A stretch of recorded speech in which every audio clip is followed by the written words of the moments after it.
know when you are heading towards overwhelmed and overworked. The problem is a lot of time we wait till we're already in the problem, and then we try to figure out how in the world did I get here. But there were probably some signs, and we're going to get to that later. There was probably some key signs that we didn't pay attention to because we were inundated with the work. We didn't have an alarm system that says, hey, you're getting close to overwhelmed. You're getting close to being overworked. Welcome to MetaGagement, the HR show that dives deep into the heart of employee engagement and workplace culture. Your hosts, Ann Scottlin and Dr. Lyman Montgomery, bring you a groundbreaking show that explores innovative strategies and insights to transform and elevate your organization's HR practices. Dr. Montgomery is an employee engagement expert and best-selling author, while Ann Scottlin is an acclaimed business consultant and podcaster. Together, they will unpack the complexities of modern HR challenges and reveal innovative solutions that can be immediately applied to your workplace.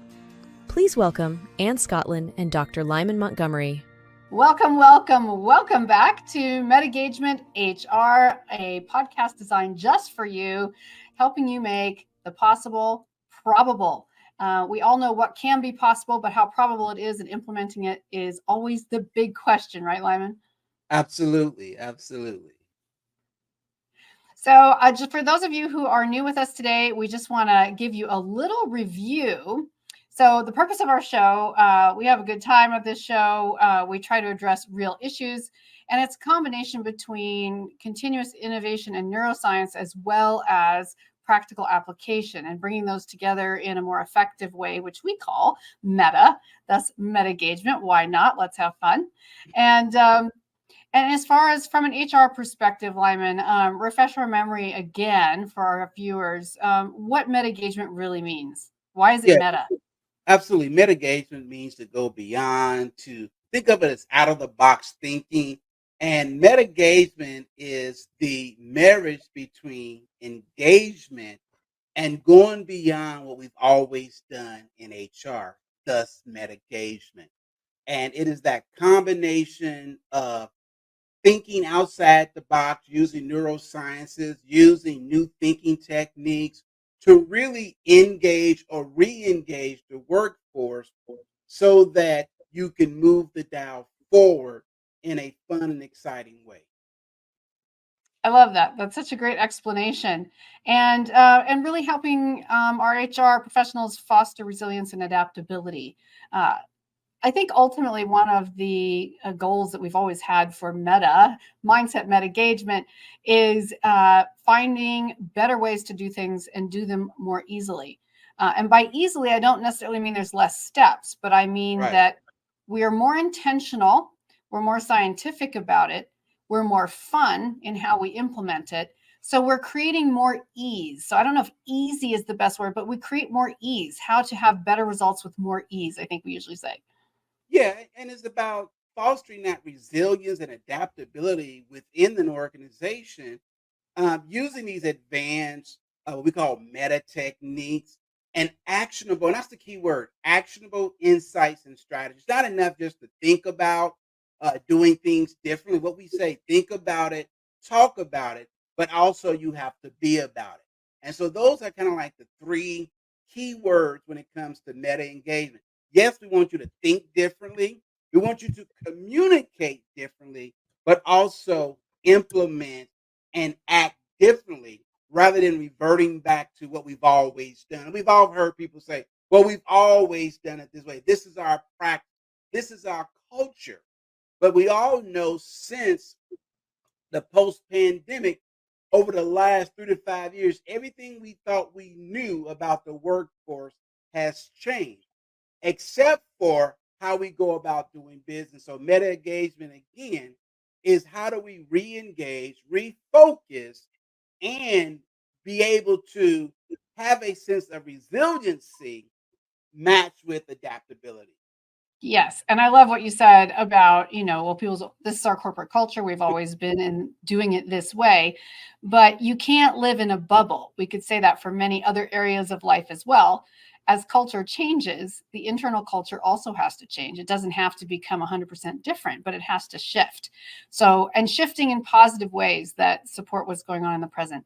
Well, for all of you who are just tuning in, thank you for letting us recap. We're going to jump right in here. This is the second time we have met you in our top 3 strategies to prevent employee burnout. And the reason I say it's the second time we've met with you is we're just having fun working in reverse here. We started with the third most important, then second. Today, we're talking about number 2 of MetaGagement strategy to prevent burnout. And then next week, we get out to the number 1 method, the number 1 strategy to prevent burnout. Last week, we talked about helping employees cultivate a clear vision, which was really great. And if you didn't see that one, you should pop back to the previous date in your feed there and check it out, because it's a great introduction to this one. But this one still stands alone. So if you're just joining us for the first time today, thank you, and please hang out with us.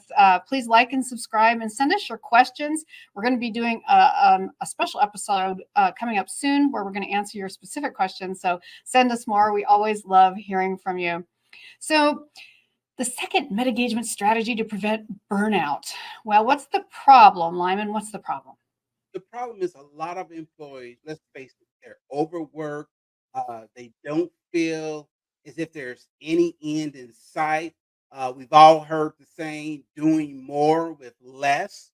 I was talking with one individual last week, and they said, it feels as if we're burning both ends, and now we're starting to burn the middle. And so there's nothing left. And So, you can only I think people forget that metaphor, burning both ends of the candle. I mean, that's like an antiquated metaphor from previous centuries, right? So you would burn the candle wick at one end in its holder so you could read or whatever. And then when if it got too messed up, you would turn it over and start lighting the wick right. again until you literally ran out of wick in the middle. So it's very visual. It is. And let's face it. There's a shrinking workforce. Uh, Close to 3.5 million individuals basically walked off the job post COVID and said, you know what? I'm not returning. Or we've created this new working situation called a hybrid schedule where you might be in the office 2 or 3 days a week, but then you're working remotely the other 2 or 3 days, and you're dealing with a workforce that, for example, you may be located in Iowa, but yet half of your team might be in California, New Jersey, or spread out all over the world. And how do you, as a manager, keep control of all that? And so you may feel a sense of overwhelmed, overworked. And the truth of the matter is, if we don't gain control of this situation, it will continue to spiral out of control, and more managers, more and more employees will feel the effects of overwhelm is the first sign. That overwhelm is caused by being overworked, not seeing any relief in sight, till finally you just tap out. Or I always say most people don't burn out, they normally burn up first. Yeah, no, But that's we literally absolutely burn them true. up. Yeah. And I think that a lot of times, it's just like many of the other things we don't want to confront, like washing the car or doing the laundry or a Yeah. million other things, getting to the gym if we haven't been for ages.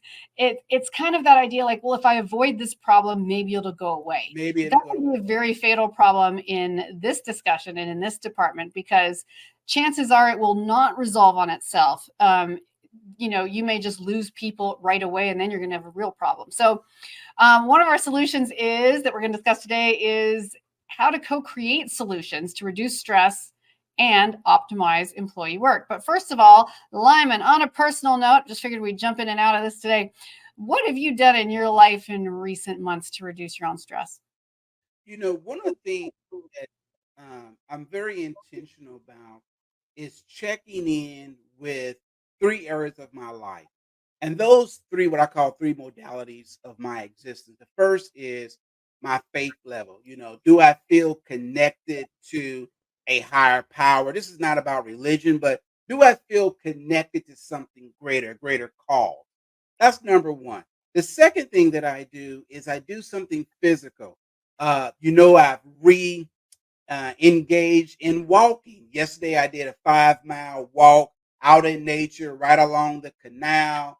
And there's these three family of geese and some ducks. I've kind of adopted these little geese family and gave them little names.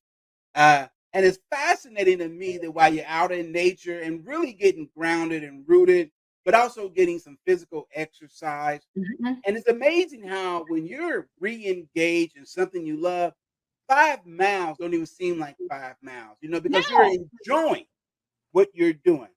And then the absolutely. third thing is I check in with my team. Hey, especially with my wife. We were going to support a client of mine who was doing a presentation, and on the way I said, "Hey, honey, how are we doing? How am I doing? Am I meeting your needs? Anything I need to work on?"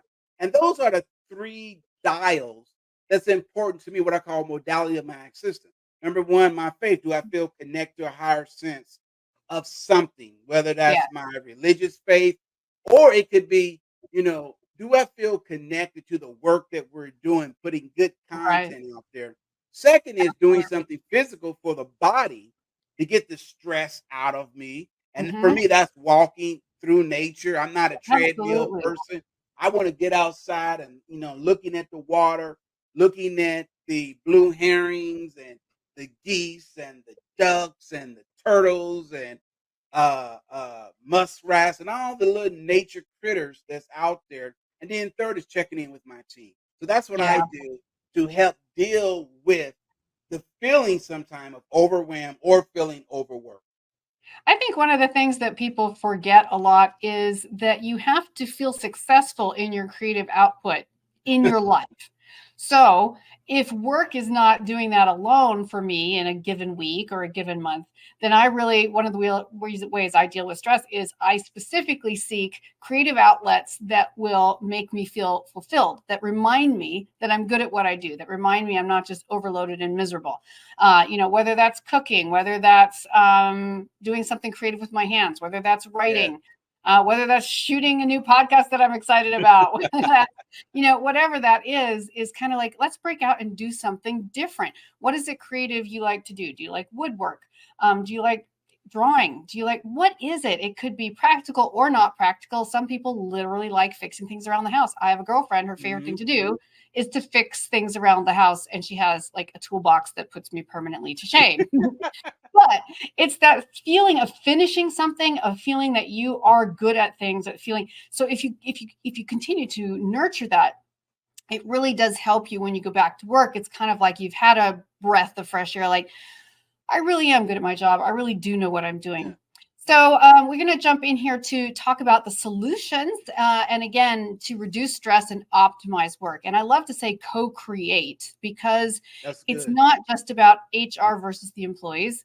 It's a co creation is usually the most efficient creation. And whether, bringing people from upstairs, downstairs, wherever that is, to co create it. So, as far as overwork, that's one thing we really need to identify. So watching for the signs of overwork, we're going to talk about more about that in a minute. Mhm. Um, and also conducting regular workload assessments is really important, wouldn't you say? Oh, that is so key. One of the things that we really enjoy doing when we work with our clients, especially those in HR, is is there a system? How do you know when you are heading towards overwhelmed and overworked? The problem is a lot of time we wait till we're already in the problem and then we try to figure out how in the world did I get here. But there were probably some signs, and we're gonna get to that later. There was probably some key signs that we didn't pay attention to because we were inundated with the work, trying to get things done, trying to meet deadlines, and we didn't see the encroaching uh, areas that were being impacted because we didn't have an assessment or tool. Or think of it this way: we didn't have an alarm system that says, "Hey, you're getting close to overwhelmed. You're getting close to being overworked. You need to back up." And if you don't have those systems in place, I've been there, and it is so easy to find yourself basically in a crisis and going, "Oh my goodness, how did I end up here?"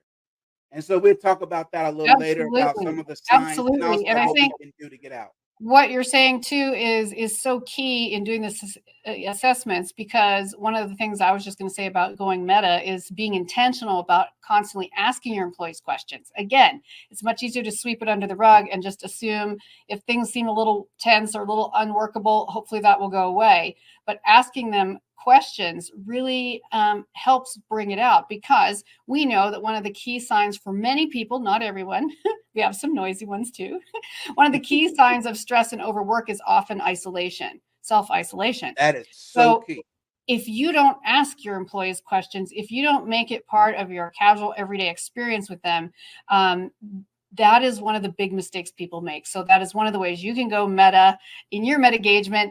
And we have already halfway done today. I can't believe it. So we're going to go straight to our commercial break. And when we come back, we're going to go to our second point today, which is teaching effective workload management. And if you're still with us here and you have not yet commented, liked, subscribed, please do all of that, because that's what helps us keep bringing you this content on a weekly basis. And if you know someone who'd like to hang out with us and learn some of these things, just shoot them the link. They will thank you later. And if you're watching live, the same link later will also go to the recorded show as well. So off to our commercial break, and we'll be right back. Unleash the power of strategic neuroscience with Focused Meta Mindset Inc. Boost your decision-making, sales, sustainable growth, and customer engagement. Scan the QR code now for an exclusive consultation. Elevate your profitability with Focused Meta Mindset Inc. Welcome back to MetaGagement-HR, the podcast specifically created for HR professionals and others who want to create a better environment, a more effective and efficient and easier environment for their work. And when I say easier, we talk about creating more ease by doing things with more intention. So, Lyman, we just finished talking about, what are some of the solutions to reducing stress for employees and helping them optimize their work. Of course, one of those is identify overwork. And our second point, I think, today is teaching effective workload management, which is something you and I do with our clients on a regular basis. What are 2 or 3 of those things that you find the most valuable in teaching workload management? Yeah, one of the things, and I'm glad you said workload management and not time management. Just think about this for a second. When we talk about time management, it is a misnomer because you cannot manage time. You're given 24 hours. The key is, how do you manage yourself? How do you manage projects? How do you manage people within that allotted time? Because time is a fixed construct. We've identified based on a Roman calendar of 24 hours making up a day. You don't get more than that, okay? And so it's really about, what am I doing with the allotted 8 to 10 hours or 12 hours, depending on what your work day is made up of, and being able to say, what are the critical things that I must get done? What we find is a lot of people spend an inordinate amount of time doing busy work that doesn't lead to a result. They're rearranging their desks, rearranging files. They spend, maybe talking to folks about the last uh, uh, uh, reality show they watched or a movie they saw, but it really doesn't get to moving the company forward. And so one of the things that I always encourage employees and employers to do is to set at least 5 or 10 minutes for what I call shooting the breeze. Okay, because you have some people, yes, they're kind of like a crock pot. They got to warm up to work, right?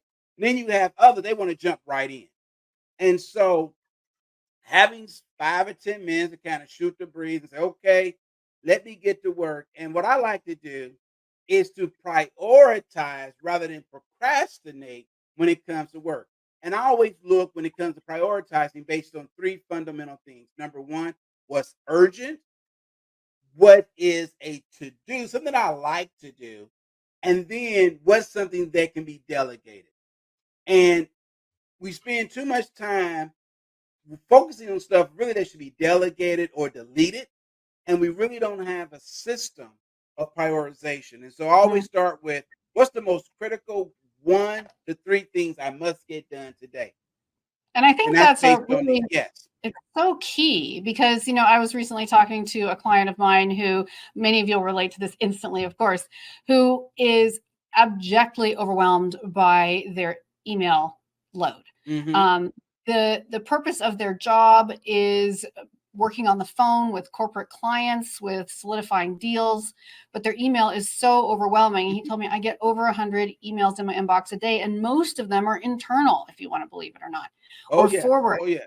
And he said, the thing is, I never feel like a success. I always feel miserable. I always feel like I'm behind. But if I could easily spend the whole day reading those emails, and then I'm neglecting my clients. So setting up a way to prioritize and teach your employees how to prioritize so that they do feel successful. That's one of the first ways burnout shows its ugly head Yeah. at the first of all, right? Is just not feeling successful, feeling like you work and work and work and work and nothing really gets done and you don't get any praise and you start to just feel like you're a failure at what you do. Yeah. You're like that little hamster on the wheel, right? No matter Yeah, how fast you run, you're not going anywhere. You're just running in place. Okay. right. And so we expend more energy, but we're not getting the results. And so when it comes to email, when I coach clients about how to organize their email, we really only need 3 boxes. Number one, who owes you? Who's waiting on you? Number two, whom do you owe something to? And the next two is either delegate or delete. And trust me, 60% of emails need to go in either delegate or delete. And then you're only dealing with, okay, do I owe someone something? Are they waiting on a report? Or who owes me something? If you would adapt that strategy, just 4 simple rules: who owes me? Whom do I owe? Who should I delegate this to? And the biggest box, delete. Why are Delete. I love that. It's so delete? important. Delete Delete. is the most important button on the keyboard, right? Yeah. And deleting is also allowing more flexibility. So also before we move to our next point, incorporating flexibility is a huge way to help your clients, to help your employees, to help your teammates um, find workload management. How do Hmm. you integrate flexibility? And this is more than just time, it's more than just work location. I like to call it the drag and drop method. How can you work it in? How can you team up with other people? How many other people in the company are trying to solve the same problem where you could benefit from working with others and they just might be in a different department? I think too many departments isolate, and because of that, so much more work is created per position. So if you can People could cooperate. say, yeah, yeah, and real quick, people could say between 50 to 60% of their time if they would simply pick up the phone, reach out to their colleague and say, hey, I'm working on a situation. Here are some of the details. Have you had a similar situation? What did you do? You will be surprised because these are not new issues. It might be new to you, but I guarantee if you reach out and you strategize, have sounding boards, and work on it together, you will come up with a much better solution than you sitting there in isolation trying to figure it out on your own. So stop trying to believe. So stop believing that you have to solve all your own problems. Yes. I love that. And then lastly, if you are in HR or if you are management, really hearing your employees. I know almost everyone I talk to that works in a corporate environment. They never really feel heard. They Yeah. send memos, they make calls, they leave messages, and they follow the protocol that's established, and management never gets back to them, or HR never responds, or they give them a cursory response and they don't really hear them. And again, that's only going to push people more and more into isolation. And that's one of the key. If you look at the research is very clear on this. Most employees feel as if they don't have a voice in the trajectory of their success. That they go to work every day and it's kind of like hope and pray that my supervisor sees my value, sees my worth, and will give me a good review so I can get a raise. Outside of most companies have what they call a standard COLA, cost of living adjustment. We're talking about performance. You should never go into a performance meeting wondering if you're going to get a raise or not. If there are ongoing conversation, you've hit your metrics, you've reached your milestone. It should be a conversation that is easy, welcoming, and delightful rather than, well, I don't know if I'm gonna get the bonus this year. The only time I ever talk to my supervisor is twice a year, and that's normally during the evaluation period and when I walk in the office and ask for a raise and hope and pray that I get it. Oftentimes I know it's going to be no. That's no way to operate, and that again is what contributes to this feeling of feeling overwhelmed and overworked. Is there's an unclear expectation of where I stand and my trajectory within the Mhm. organization.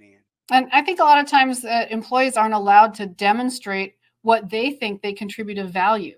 Wow, You that's have a job powerful. description, but what about allowing them to demonstrate? Like, what about asking them, in what areas do you feel like you most contributed, or in what areas do you think that you benefit the team effort that may even not be included in your job description? Like, allow them to see the extra things. If you want people to go the extra mile, you have to let them demonstrate it, right? It's just like kids, they got to get a sticker. We're all just big kids. I say that all the time. You've got to get a sticker. So allow them to demonstrate it, give them some feedback, give them some positive reinforcement, and create an environment that makes them really feel heard. Yeah. Well, we want to just talk one more point right now, which is demonstrating time management solutions. Well, this is one of the things I love to do more than anything in the world. And obviously, I've been an actress. I've worked in a variety of entertainment fields, and doing improv as well, right? So That anytime is so time you can, important. yeah, anytime you can facilitate a scenario based training with your employees, it's a real gift. They may say they hate it, some of them may, but ultimately we find that when the survey is conducted at the end, that the scenario based and co-creation training that happens with employees has much higher marks and is much more memorable. So even if they just would rather space out and not listen to you, are they going to in an uninteresting environment, are they going to remember what was said? But if you get some laughs out of them, if you have fun, if you involve them, if you let them have some of the leading opportunities, that makes a big difference. So demonstrate time management solutions.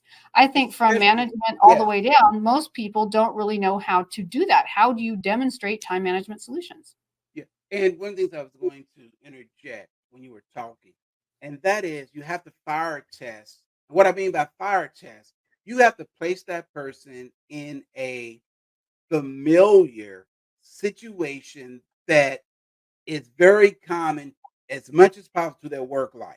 So whenever we do scenario based, it's always based on what are some of the most common and also some uncommon situations that may arise per position. All right. And so the more real it is, because remember, the brain cannot distinguish between what is real and what is fantasy, provided that you provide the person in a safe environment and through those questions. For example, behavior-based questions. If you was confronted with this situation, what are two things you would do? The most common answer is, well, I don't know. What do you think I should do? And you push back and say, no. What do you think you should do? And then I go beyond thinking to, what do you feel? Because remember, we feel deeper than what we think. So oftentimes, rather than asking, what do you think? I would often say, what do you feel? What feels right about this? What feels wrong?